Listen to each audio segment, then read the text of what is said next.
भारत माता की। महामहिम राज्यपाल, जो कि देवभूमि उत्तराखंड के मुख्यमंत्री रहे और अब वीरभूमि महाराष्ट्र के राज्यपाल हैं, और इतने लोकप्रिय है, मतलब राज्यपाल पर पॉलिटिकल कमेंट नहीं करना चाहिए, लेकिन पत्रकार हूं तो थोड़ी छूट ले लेता हूं कि महाराष्ट्र से चुनाव लड़ेंगे तो महाराष्ट्र से भी मुख्यमंत्री बनेंगे, इतने पॉपुलर है। किसी राज्यपाल ने किसी राज्य में जाके कैसा समरस होना चाहिए, इसका उदाहरण अगर देना है तो आप है, जो वहां शुद्ध मराठी में पूरा भाषण देते हैं। और मुझे एक प्रसंग अवश्य बताना है कि छत्रपति शिवाजी महाराज के जन्म स्थान पर सामान्यतः सभी राज्यपाल जाते हैं, तो वैसा आपका भी कार्यक्रम लगा। तो सब लोगों की जब गाड़ियां वहां पर पहुंची, शिवनेरी किला नाम है उसका, तो आपने कहा कि गाड़ी से नहीं जाएंगे, गाड़ी नीचे लगा दी और पूरा किला पैदल चढ़े।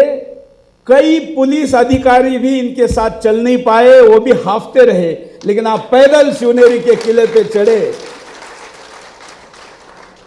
ऐसे माननीय महामहिम राज्यपाल जी हमारे बीच में विश्व का सबसे बड़ा मध्याह्न भोजन का अभियान जिनके बलबूते चलता है, और वो भी शुद्ध सात्विक भोजन विद्यार्थियों तक पहुंचता है, ऐसे अक्षय पात्र इस अभियान के अनंत प्रभु जी हमारे बीच में राष्ट्रीय स्वयंसेवक संघ के प्रांत के प्रचारक, और आज उनके आदेश से ही हम इस कार्यक्रम में आए हैं, ऐसे डॉक्टर हरीश जी।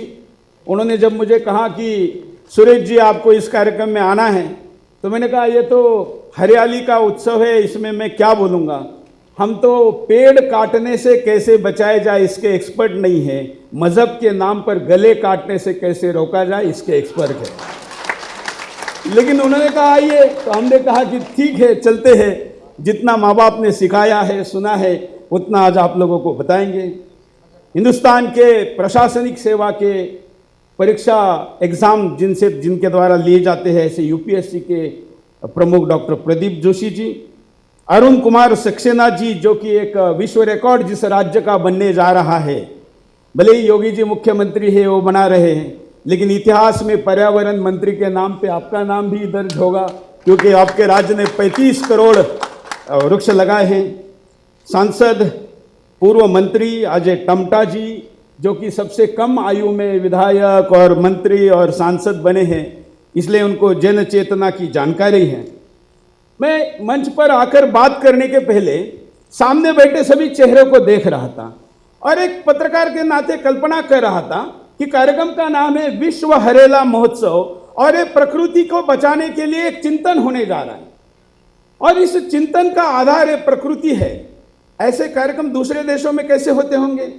संभवतः हॉल तो ऐसा ही होगा, लेकिन वहां पर बैठने वाले, पीएचडी करने वाले, किसी यूनिवर्सिटी से आने वाले, विभिन्न विषयों के पर्यावरण के एक्सपर्ट तो जरूर होंगे, लेकिन वो सारे की सारे किसी न किसी कंपनी, किसी यूनिवर्सिटी या किसी सरकार के द्वारा पैसे देकर उस सम्मेलन में भेजे होंगे।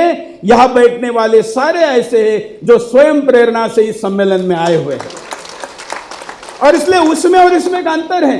वहां होने वाला चिंतन दुनिया ने क्या करना है ये बताएगा, और यहां होने वाला चिंतन हम अपने जीवन में क्या कर रहे हैं और क्या करेंगे ये बताएंगे। कितना बड़ा अंतर है, और इसलिए मनसा वाचा कर्मणा जिसका एक होता है वही दुनिया को मार्गदर्शन कर सकता है। अमेरिका जैसे देश बड़े बड़े पर्यावरण के आयोजन तो करते हैं, लेकिन खुद ही उस पर्यावरण के ट्रीटी से भाग जाते हैं, क्योंकि उनके पास वो संस्कार नहीं है जो हमारे पास है। और इसलिए आज के इस कार्यक्रम में आप यहाँ पर आए।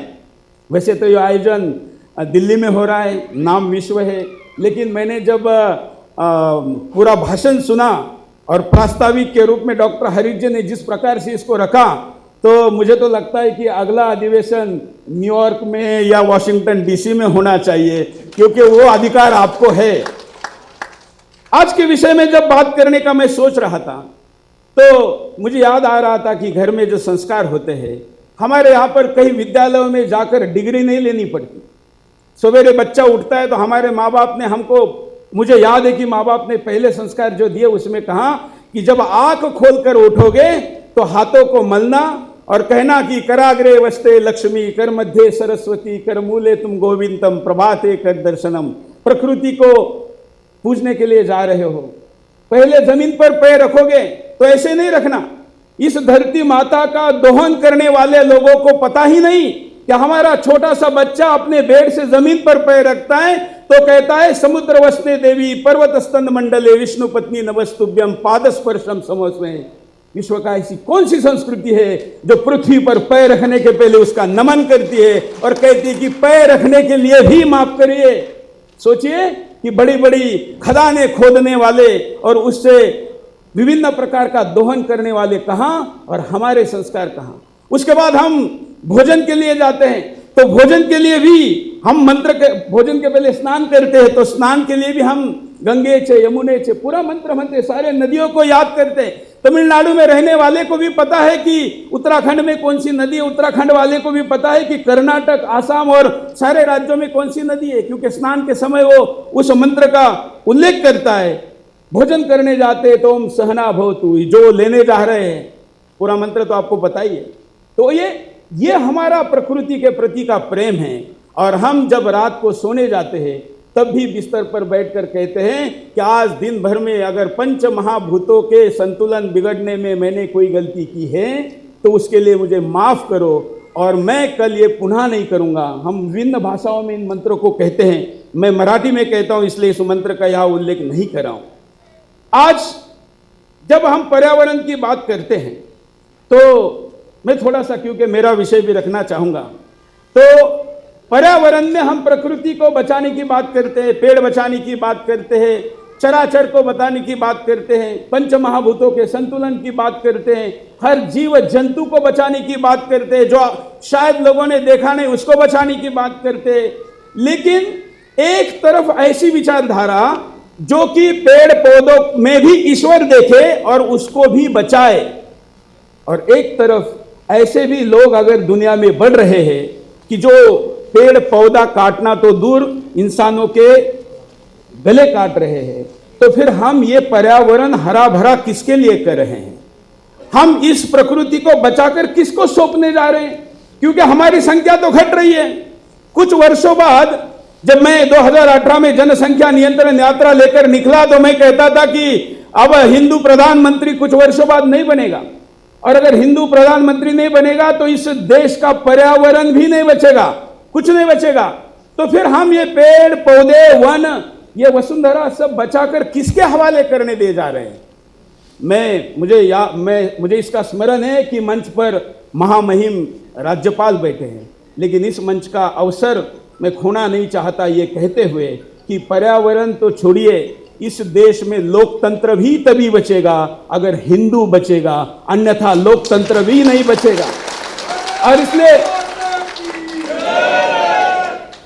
अरे केवल हिंदुस्तान के लिए नहीं बचाना है, बल्कि पर्यावरण पूरे विश्व में बचे, पूरे विश्व की मानवता बचे, पूरे विश्व का मानव सदहृदयी हो, संस्कारी हो, वो दुनिया को बचा सके, इसके लिए हिंदू का बचना जरूरी है। और इसलिए हमारे संस्कारों पर हम जितना समय दे रहे हैं, इसके साथ साथ हमें हमारे सुरक्षा पर भी समय देना जरूरी है।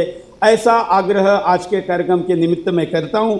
और इसलिए जनसंख्या नियंत्रण, क्योंकि जनसंख्या का असंतुलन भी पर्यावरण पर, वसुंधरा पर एक ऐसा लोड है कि जिसके कारण पर्यावरण की, अब जिस घर में, अब दिल्ली की बात करिए, दिल्ली में ऐसे रात में घूमने वाले कई परिवार बच्चे मिल जाएंगे तो आप, मैंने पूछा कि भाई ये क्यों ऐसा रात में घूमते, तो उन्होंने कहा कि एक ही घर में इतने ज्यादा बच्चे पैदा होते हैं कि उनकी सोने की शिफ्ट लगी हुई है, रात में वो सो नहीं सकते अपने घर में, इसलिए वो घर के बाहर रहते हैं, सोता दूसरा है, उठ के वो जाता है फिर ये सोने जाता है।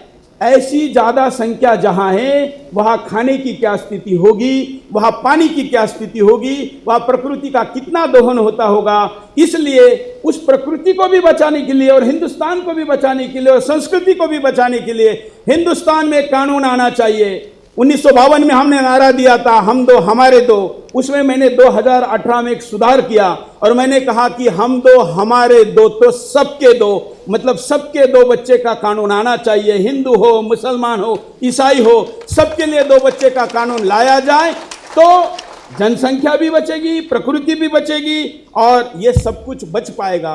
मुझे लगता है कि ये सदन मेरी इस मांग से सहमत है। संसद के 200 कौन कौन सहमत है? जरा मोदी जी को ये वीडियो भेज देंगे तो ये सदन समर्थन करें, इसका भी मैं आग्रह करता हूं। और मैं भी ज़्यादा बोलने के बजाय, क्योंकि आज मराठी में तो नहीं सुन पाऊंगा, लेकिन हिंदी में महामहिम को सुनना चाहता हूं। आपने मुझे यहाँ पर बुलाया और मैं आकर ऐसी कुछ बात ज़रूर बोलूँगा, आपको पता होते हुए भी बुलाया, इसके लिए मैं आपका आभारी हूँ। मैंने कुछ कटु शब्दों का उपयोग किया हो, किसी को बुरा लगा हो तो मैं वापस नहीं लूँगा, क्योंकि उनको सुनाने के लिए बोला हूँ। नमस्कार।